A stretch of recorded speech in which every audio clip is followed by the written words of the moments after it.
The grand ballroom of the St. Regis was a cavern of gold leaf and crystal, a place where the air itself seemed filtered through currency before it was allowed to touch human lungs, and beneath the ambient hum of string quartets and polite laughter lay the predatory silence of sharks circling a wounded seal. Imagine standing on the edge of a cliff, but the cliff is made of marble, and the fall isn't physical, but social, financial, and permanent. If you have ever had to smile while your world was crumbling behind your eyes, leave a like. And if you know the weight of carrying a legacy that feels too heavy for your shoulders, comment resilience below, because this is the story of how dignity can scream louder than money. Simone stood before the floor-to-length mirror in the suite that the company credit card could barely cover, her fingers trembling slightly as they smoothed the fabric of the deep, royal purple dress that clung to her silhouette like a second skin.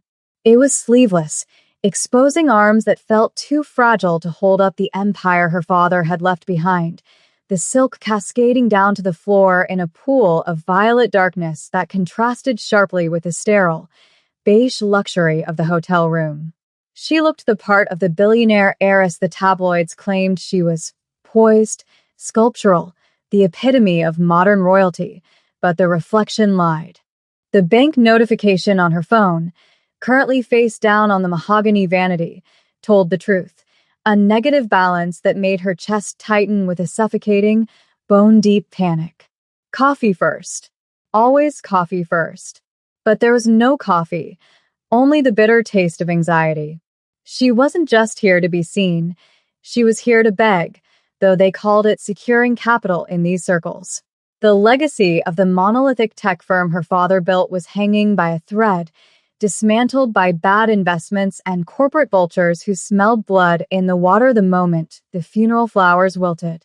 Simone took a breath, holding it until her lungs burned, forcing her heart rate to slow, forcing the terrifying reality of her financial ruin into a small, dark box in the back of her mind. She applied her lipstick, a shade of defiance, and stared into her own dark eyes. You're not broken. You're just bending. Tonight was the test.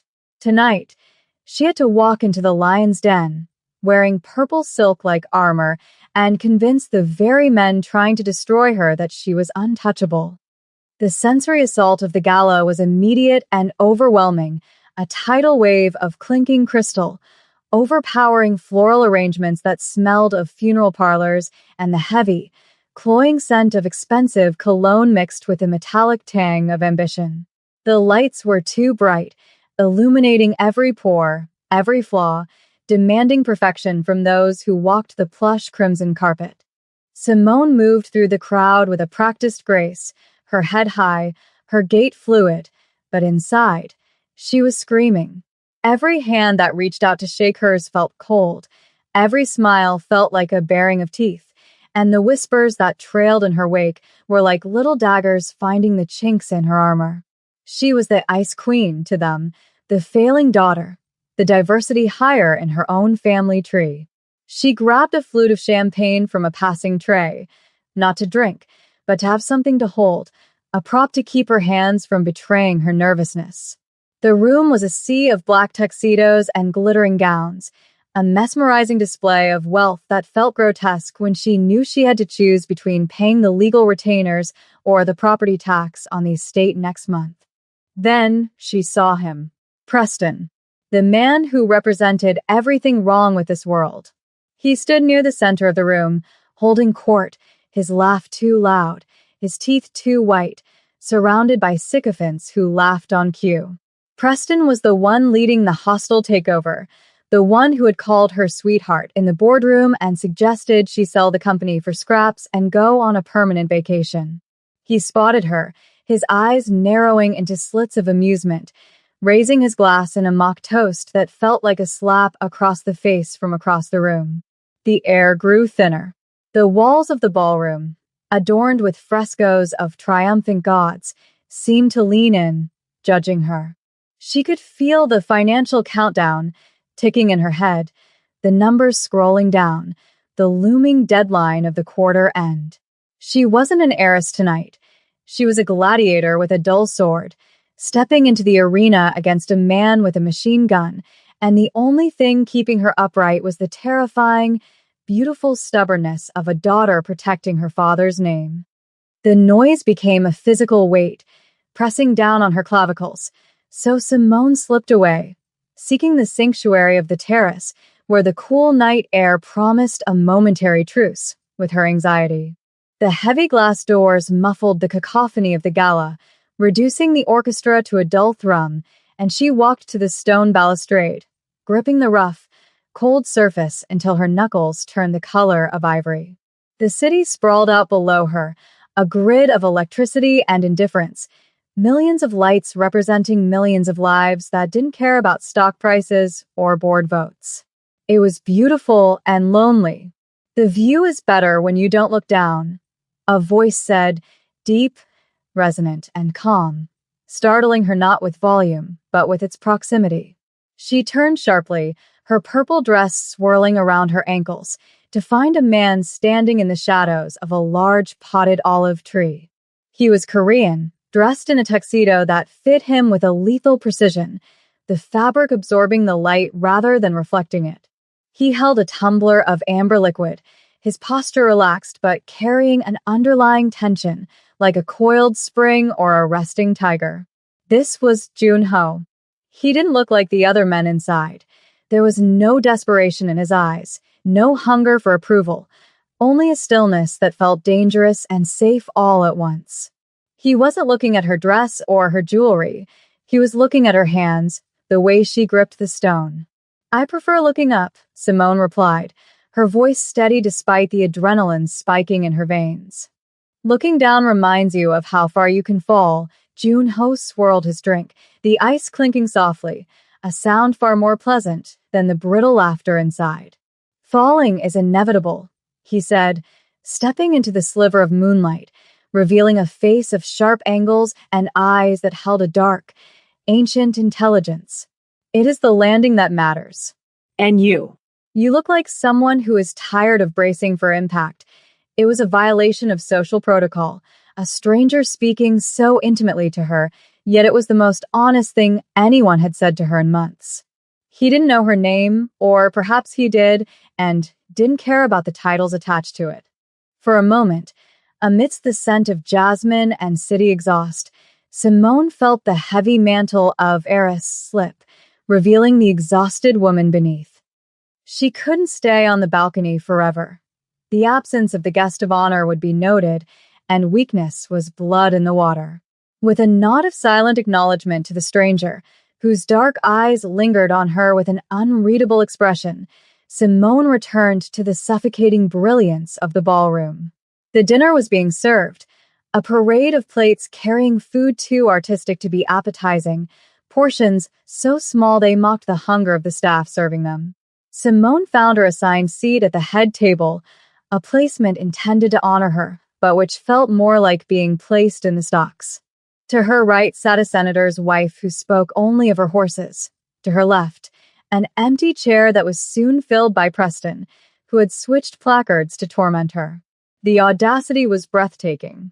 He sat down with a heavy sigh, spreading his legs, taking up space, invading her personal sphere with a scent of scotch and arrogance. "Rough night, Simone?" he asked, his voice low, pitched so only she could hear the venom. "You look weary." "The dress is lovely, though. Very regal. A proper mourning color for the end of a dynasty." Simone picked up her silver fork, the metal cold and hard, grounding her. "The company isn't dead, Preston," she whispered, refusing to look at him, focusing on the pristine white tablecloth. "We had a profitable quarter projected," Preston chuckled. A wet, ugly sound. "Projected. That's the word for dreams, darling. The board is meeting Monday.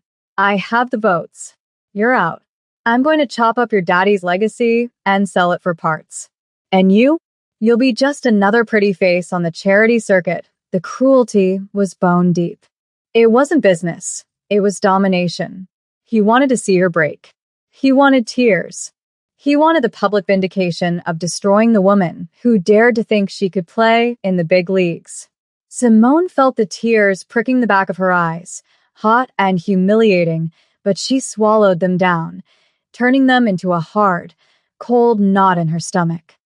The climax of her humiliation arrived with the dessert course. The waiters were clearing the plates when Preston stood up, tapping his spoon against his glass, the sharp, piercing sound silencing the room instantly. 1,000 eyes turned toward them. "Ladies and gentlemen," Preston boomed, his voice projecting with the ease of a man who owns the room. "I'd like to propose a toast." Simone froze. Her heart hammered against her ribs like a trapped bird. "To new beginnings," Preston continued, his smile stretching wide, predatory. "And to knowing when to step aside. It's no secret that our dear Simone here has been struggling." The room gasped, a collective intake of breath that sucked the oxygen out of the air. This was it. The public execution. "Rumor has it," Preston sneered, looking down at her, "that she's even looking for a loan tonight to pay the catering bill. Is that true, sweetheart? Should we pass a hat around?" The laughter that followed was scattered, nervous, but it was there. The humiliation washed over Simone, hot and suffocating. She couldn't move. She couldn't speak. She was the purple statue, frozen in shock, stripped of her dignity in front of the city's elite.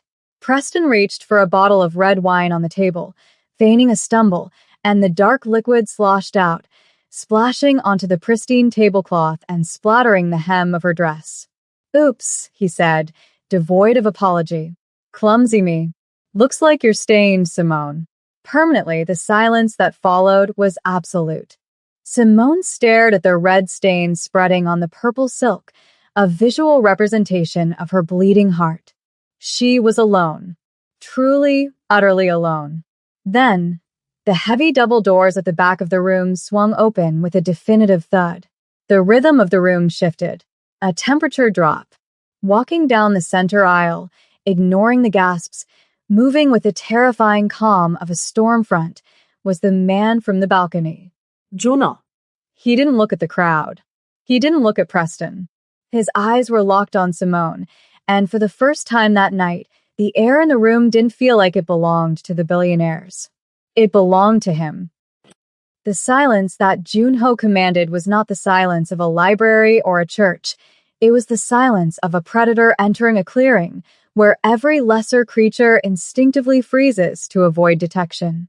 He moved with a languid, terrifying fluidity, his tuxedo jacket unbuttoned to reveal the sharp, crisp lines of a white shirt that seemed to glow under the ballroom's unforgiving chandeliers.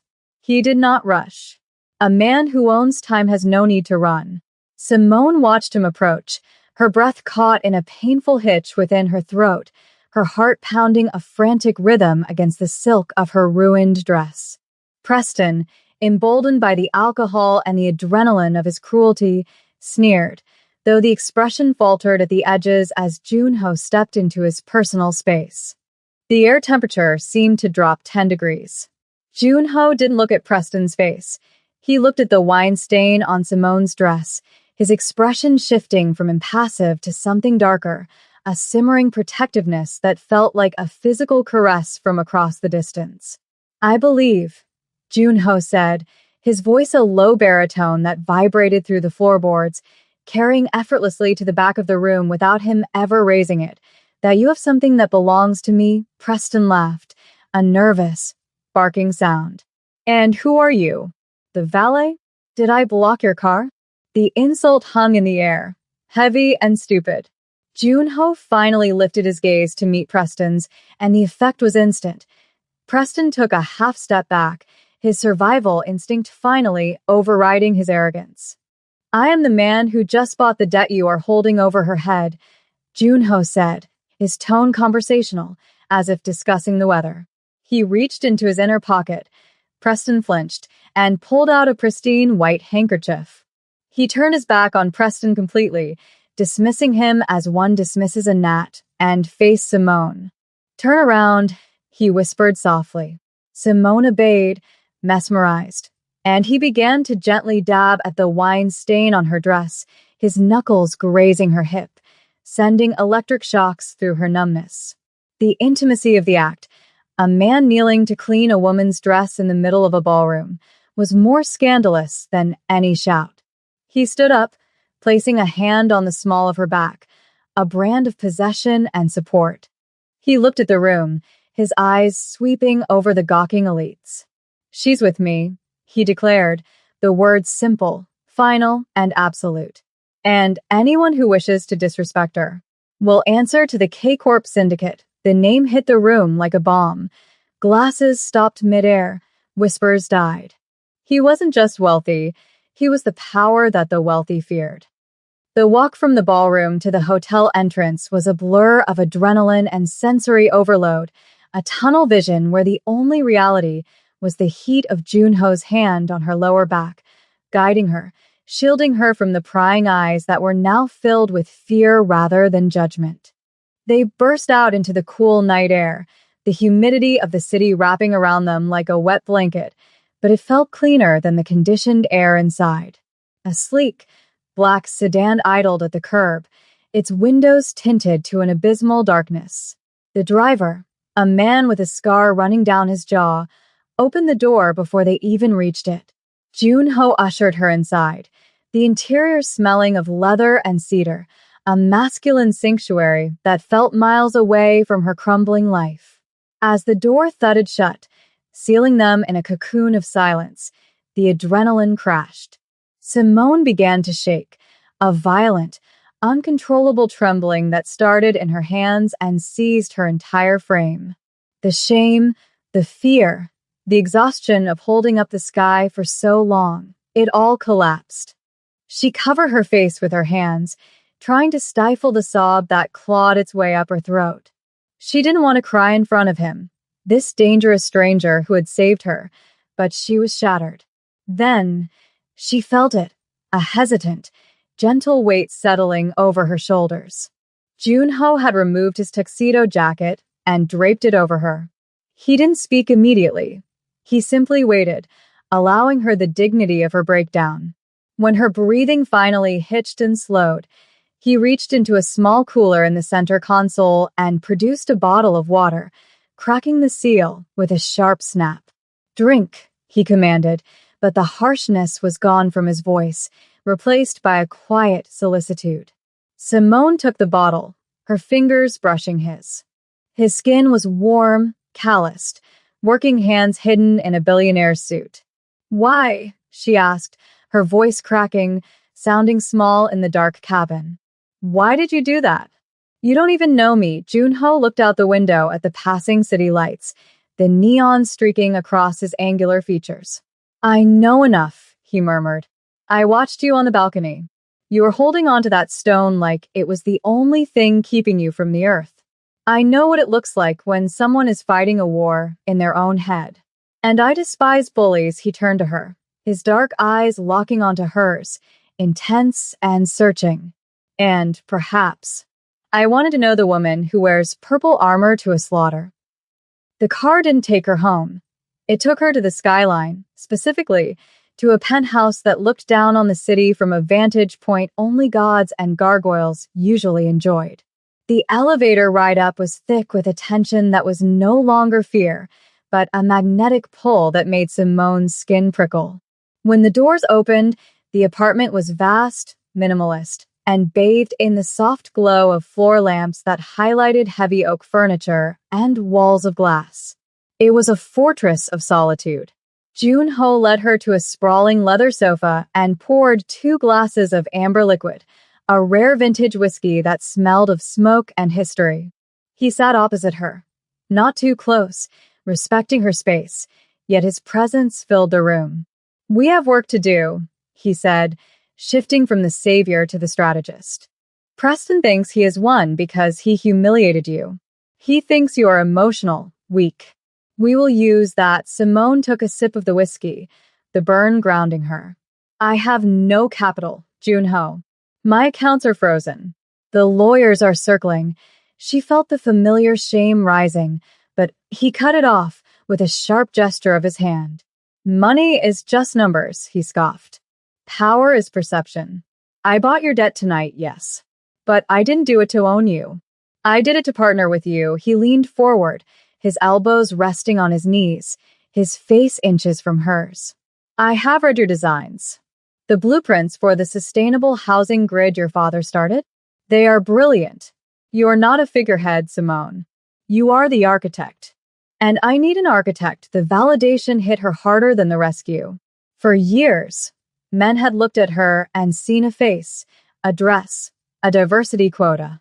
Junho looked at her and saw her mind. A spark of attraction, hot and undeniable, flared in her chest. It wasn't just gratitude anymore. So, she whispered, leaning in, drawn into his orbit. What's the plan? Junho smiled, and this time, it reached his eyes, crinkling the corners. It was a devastatingly handsome expression. We let him think he's the king, he said softly. And then, at the board meeting, we show him that he is merely standing on a trapdoor. But first, he reached out, his thumb brushing a stray tear from her cheek, his touch lingering, electric. First, you need to remember who you are. You are not the victim. You are the queen on the board. The days leading up to the board meeting were a blur of strategy sessions, late-night coffees, and a growing, unspoken intimacy that filled the air between them like static electricity. They worked out of his penthouse, surrounded by papers, schematics, and empty takeout containers. Simone saw the man behind the myth. Junho wasn't just a mafia boss. He was a man who had clawed his way up from nothing, who valued loyalty and competence above all else. And he saw her. Not the heiress, but the woman who could calculate load-bearing stresses in her head and who took her coffee black and bitter.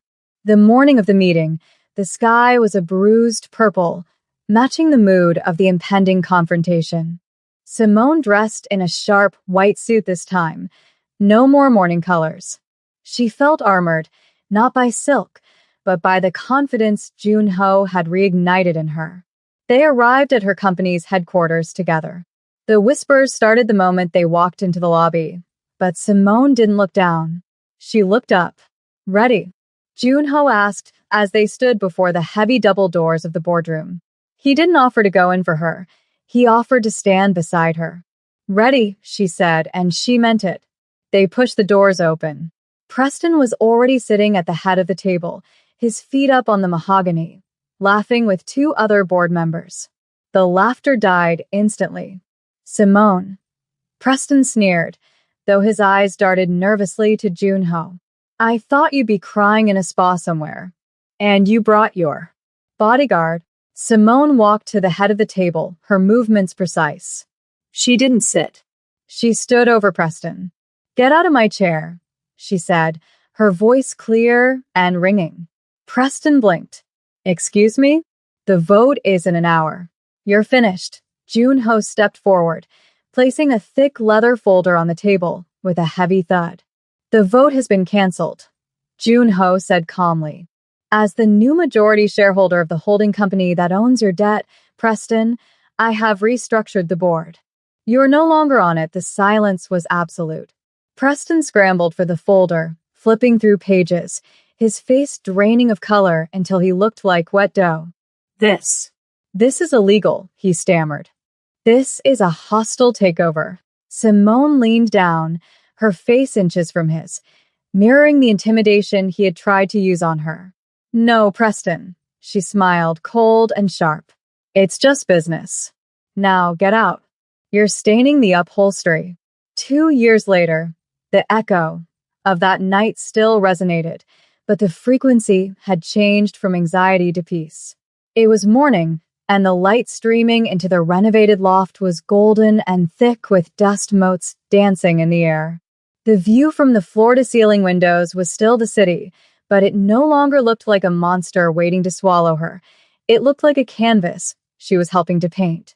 The bank notifications on the phone sitting on the marble counter were no longer warnings of doom, but updates on the completion of the new solar grid housing project, a project that had saved the company and restored her father's name. Simone stood by the window, a mug of steaming coffee in her hands, coffee first, always coffee first, wearing one of Junho's oversized shirts that hung off her shoulder. She felt a pair of arms wrap around her waist from behind, solid and warm, anchoring her to the earth. She leaned back into him, resting her head against his chest, hearing the steady, strong beat of his heart. Thinking about the drop? Junho asked, his voice rough with sleep, pressing a kiss to the curve of her neck. He remembered everything. He always did. Simone smiled, turning in his arms to face him, tracing the sharp line of his jaw with her thumb. The shadows under her eyes were gone, replaced by the glow of a woman who was loved, seen, and victorious. No, she whispered, looking into his dark, soulful eyes. I was thinking about the landing. She stood on her tiptoes and kissed him, a slow, lingering seal on their partnership, their life, and their love. They had fallen, yes, fallen in love, fallen into a life they built from the wreckage of their pasts. And the landing? The landing was perfect. She looked directly at the invisible audience, the fourth wall breaking for just a second, a twinkle in her eye. If you are still fighting your war, keep going. The view is worth the climb.